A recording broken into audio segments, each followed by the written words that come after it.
시대를 대변하는 보수의 아이콘 윤창중이 쓴 세 권의 책 피정 2017년 12월 운명 도서 구매에 관한 문의는 010-8881-4649 010-8881-4649 도서출판 윤창중 칼럼세상으로 연락주세요. 여러분 안녕하십니까? 윤창중 칼럼세상 윤칼세TV입니다. 이명박 대통령이 한반도에서 단군 이래 최대 치적이라고 자화자찬했던 4대강 사업, 그 4대강 사업을 전면 감사하라고 문재인 대통령이 집권하자마자 지시했다.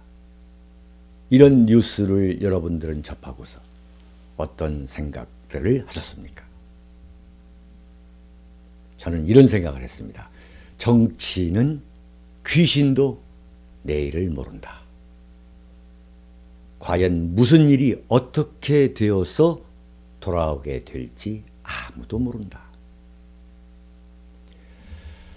이명박 전 대통령은 박근혜 대통령이 지난해 말 광화문 촛불 시위로 인해서 하야 압력을 거세게 받을 때 이런 말을 했습니다.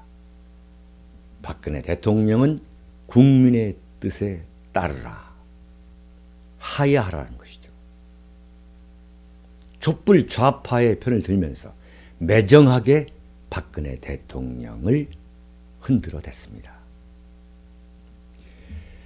이명박 전 대통령은 그때 그런 말을 할 때에는 자신이 문재인 공화국의 적폐 청산 대상에 올라서 가혹한 정치 보복의 광야에 서게 될 것이라고는 조금도 예상하지 못했을 것입니다. 문재인 대통령이 4대강 사업을 감사하라. 이것은 MB를 정조준한 정치 보복, 그 이상도 이하도 아니라고 보는 것이 아주 평범한 정치적 상식입니다. MB는 자신의 재임 기간 내내 박근혜 대통령이 협조적이지 않고 흔들어댔다고 생각했겠죠. 그런 박근혜 대통령이 하야와 탄핵에 몰리자 표정 관리를 전혀 하지 않으면서 아주 고소하다는 본심을 감추지 않았습니다. 아, 박근혜가 저런 위기에 몰릴 수도 있구나. MB는 올해 1월 1일 새누리당을 탈당하면서까지 정치적으로, 인간적으로 최악의 위기에 몰렸던 박근혜 대통령을 향해 자신이 재임 중에 박근혜에 대해 하지 못했던 나름대로의 정치적 보복을 할 수 있는 기회가 퇴임 후에 찾아오자 이를 놓치지 않고 뒤늦게 정치 보복을 가했습니다. 정치는 참으로 매정한 것입니다. 그랬던 MB는 문재인 대통령이 집권하자마자 당연히 박근혜 청산에 나설 것이라고 예상했을 것입니다. 그런 예상을 하고도 남았을 것입니다. 문재인 대통령은 이미 4년 반 전부터 대선에서 박근혜 대통령과 한판 붙었던 것을 시작으로 감정의 골을 깊이 파왔기 때문에 집권하게 되면 박근혜 대통령과 친박 세력을 겨냥해 적폐 청산의 광풍을 가장 먼저 몰아칠 것으로 MB는 내다봤을 것입니다. 한마디로 박근혜 너는 이제 죽었다. 이런 생각을 했겠죠. 그러나 그런 예상과는 달리 문재인 공화국이 자신을 적폐 청산의 제1타깃으로 몰아가고 있으니 그야말로 정치는 귀신도 내일을 모릅니다. 사실 문재인 대통령이 정권을 잡는데 원천적으로 1등 공신이라고 한다면 여러분 누구라고 보십니까? MB 정권 당시의 친이계라고 봐야만 정확한 분석입니다. 박근혜 대통령이 탄핵을 당하고 헌법재판소에 의해 전원일치 파면을 당하고 급기야 구속이 되어 재판을 받게 되는 최악의 신세가 된 데에는 바로 과거에 한솥밥을 함께 먹었던 MB 세력이 결정적인 역할을 했기 때문입니다. 지난해 새누리당 안에서 검찰이 중간수사 결과라는 것을 통해 급조한 중간수사 결과라는 것을 통해 박근혜 대통령을 최순실 일당과의 공범으로 몰아가자마자 기다렸다가 탄핵을 치고 나온 세력이 바로 친이계를 주축으로 하는 여권 내 반친밖에 아니었습니까? 김무성, 정병국, 주호영, 나경원, 심재철 이런 친이계들을 포함해서 이런 친이계 골수들과 유승민, 이해운 등과 같이 친박 탈영병들, 친박 탈영병들의 연합, 그리고 이들이 야당과 내통함으로써 문재인 세력이 주축이 되어 야당으로 하여금 탄핵을 감행하도록 문재인과 박지원 세력이 박근혜 대통령에 대한 탄핵을 감행하도록 결정적 역할을 했기 때문에 박근혜 대통령이 교도소 담장 안으로 굴러 떨어졌고 급기야 법정에 서게 되는 불행한 대통령이 되고야 말았던 것 아니겠습니까? 그런데 문재인 정권이 출범하자마자 이명박 정권을 청산하겠다고 달려들고 있으니 그래서 정치라는 것은 반드시 끝이 어떻게 되는가를 지켜보고 판단을 내려야 합니다. 영화가 다 끝나지 않고 불이 켜지기 전에 자리에 일어서서 극장에서 나와서는 안 되는 이치와 정치는 거의 똑같습니다. 그러나 문재인이 집권하면 가장 먼저 이명박 세력을 겨냥해 정치적 날벼락을 때릴 것이라는 것은 이미 예견되어 있었습니다. 그것을 이명박 전 대통령만 모르고 있었던 것입니다.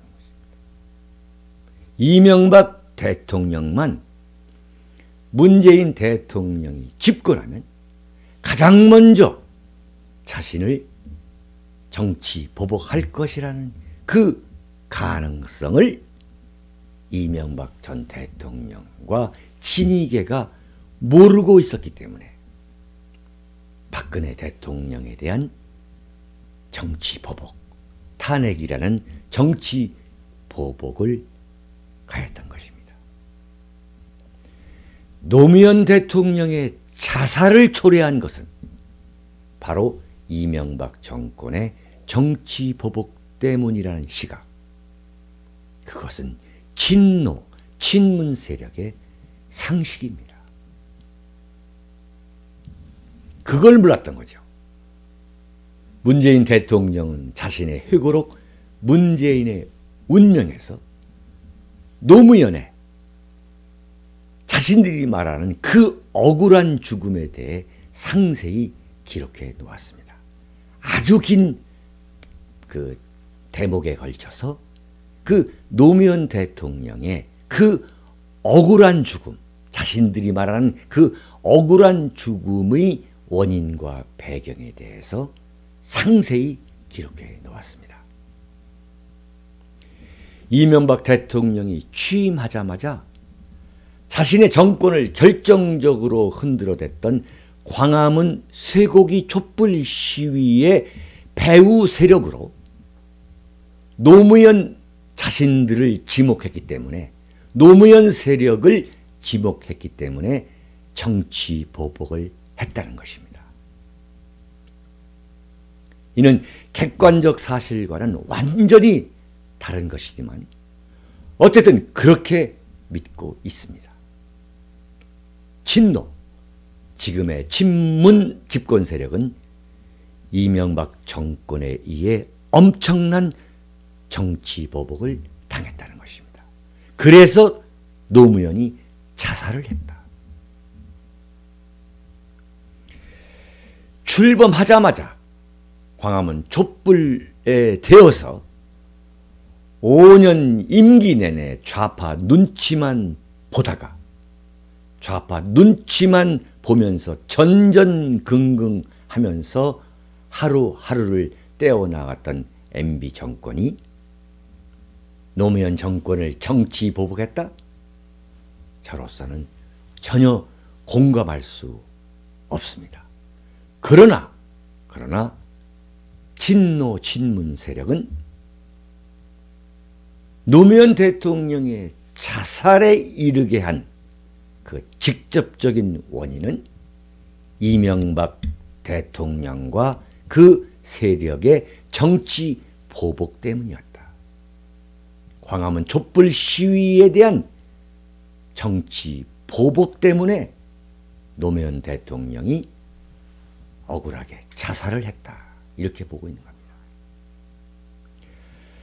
따라서 노무현 대통령의 비극 8주기를 하루 앞두고 문재인 청와대가 이명박 세력이 자신들의 최대 치적이라고 자찬해야 하는 4대강 사업에 대한 감사를 천명한 것은 결코 우연이 아니라고 봐야 합니다. 노무현 대통령의 정치적 경호실장이라고 자처함으로써 노무현 정권의 몰락에 가장 현란하게 기여했던 유시민의 요즘 표현을 빌리자면 그러려고 정권을 잡았습니다. 자신들의 주군인 노무현의 죽음에 한풀이하겠다는 것. 유시민의 표현대로 그런 것도 못할 것 같으면 무엇하러 정권을 잡았느냐 하는 것이 바로 친노, 친문 세력의 공통적인 인식인 것입니다. 문재인 대통령이 노무현 정권의 임기 종료로 인해 정치에서 완전히 손을 뗐다가 다시 친노 세력의 옹립으로 대권에 도전하게 된 것은 전적으로 노무현 대통령의 이른바 억울한 죽음을 초래한 MB 세력에 보복하기 위한 것, 한풀이를 하기 위한 것, 그 이상도 이하도 아니라고 봐야 합니다. 따라서 문재인 대통령이 이명박 전 대통령의 4대강 사업에 대한 전면적 감사 실시를 지시한 것, 이것은 이명박 박근혜 두 보수 우파 정권, 이른바 보수 우파 정권 9년에 대한 정치 보복의 서막이라고 해석해야 합니다. 박근혜 대통령에 대한 정치적 보복도 물론 예비되어 있습니다. MB는 문재인의 집권으로 인해 자신이 적폐청산의 대상에 오를 것이라는 정보를 사전에 어디에서 입수한 것 같습니다. MB는 지난 17일이죠. 느닷없이 자신이 2002년부터 그러니까 지금부터 15년 전이죠. 2002년부터 2006년까지 4년간 서울시장을 지내면서 받은 급여 전액을 환경미화원 128명에게 전달했다는 미담 뉴스를 만들어냅니다. 이게 뭐지? 정치적 이득이 없으면 단 한 푼도 쓰지 않을 그런 스타일의 MB가 무려 15년 전, 10년도 훨씬 더 지난 이 시점에서 서울시장 때의 급여를 뒤늦게 모아서 환경미화원에게 전달한 배경은 역시 자신을 겨냥한 정치 보복을 눈치챘기 때문이 아니면 그럴 MB가 아니었습니다. 박근혜 대통령은 2013년 2월 25일 여의도 국회의사당 앞에서 취임식을 마치자마자 연단 및 계단을 빠른 걸음으로 따라 내려가서 차를 타고 국회의사당을 떠나는 이명박 대통령을 향해 허리를 깊이 숙여서 인사하는 장면을 저는 박근혜 대통령의 바로 뒤에서 보았습니다. 저는 크게 놀랐습니다. 박근혜 대통령이 누구한테 깊이 머리를 숙여서 인사하는 것을 처음 보았을 뿐만 아니라 전임자에 대해 깍듯이 예우하는 장면을 보고 그 인간적인 반듯함에 대해서는 상당히 감동했고 또한 정치 보복을 하지 않겠다. 전임자인 MB에 대해서 정치 보복을 하지 않겠다는 신호로 저는 받아들였기 때문에 상당히 감동을 했습니다. 그러나 박근혜 대통령이 만약 정권을 잡자마자 이명박 대통령 시절 호가호위하면서 권력을 누렸던 친이계를 가혹하게 숙청했거나 설치지 못하도록 싹을 잘랐다면 친이계가 박근혜 대통령에게 탄핵으로 반격하지 못했을 것입니다. 지금의 정치적 시련을 얼마든지 피했을지도 모릅니다. 박근혜 대통령은 전임자인 이명박 정권을 향해 이렇다 할 정치 보복을 가하지 않았는데도 친이계는 박근혜 정권에 의해 정치 보복을 당했다고 주장하면서 박근혜 대통령이 수세에 몰리자 가혹하게 수렁에 밀어 넣었습니다. MB는 자신이 박근혜 대통령에게 정치 보복을 당했다. 이렇게 생각하고서 박근혜 대통령이 하야 위기에 몰리자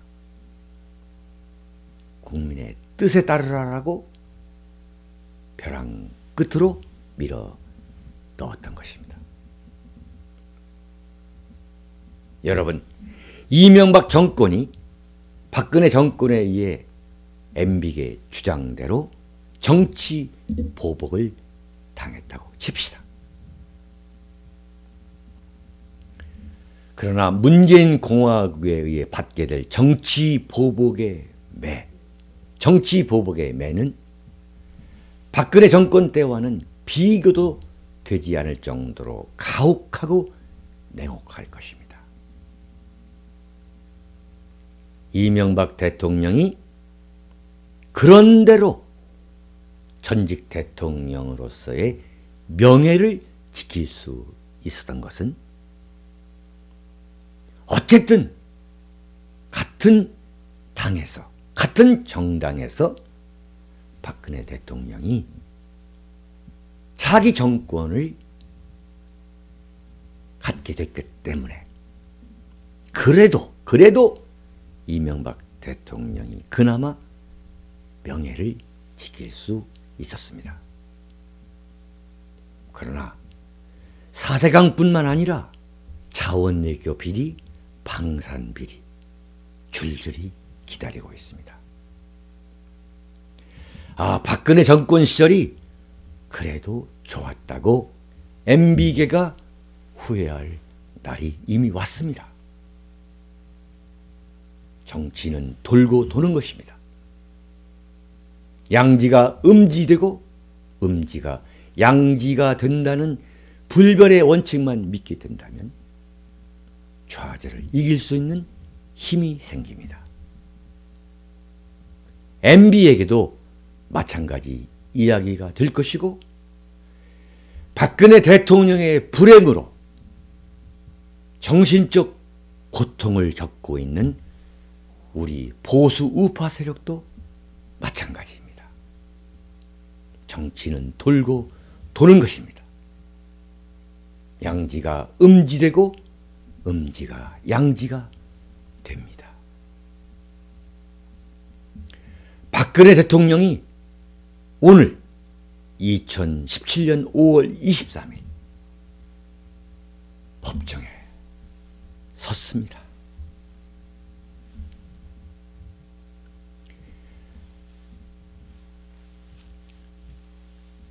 그러나 분명한 사실은 인생도 정치도 새옹지마인 것입니다. 사랑하고 존경하는 국민 여러분, 해외 동포 여러분, 결코 절망하지 말고 담대하게 이 시련기를 뚫고 헤쳐나갑시다. 여러분, 감사합니다. 시대를 대변하는 보수의 아이콘 윤창중이 쓴 세 권의 책 피정 2017년 12월 운명 도서 구매에 관한 문의는 010-8881-4649 010-8881-4649 도서출판 윤창중 칼럼세상으로 연락주세요.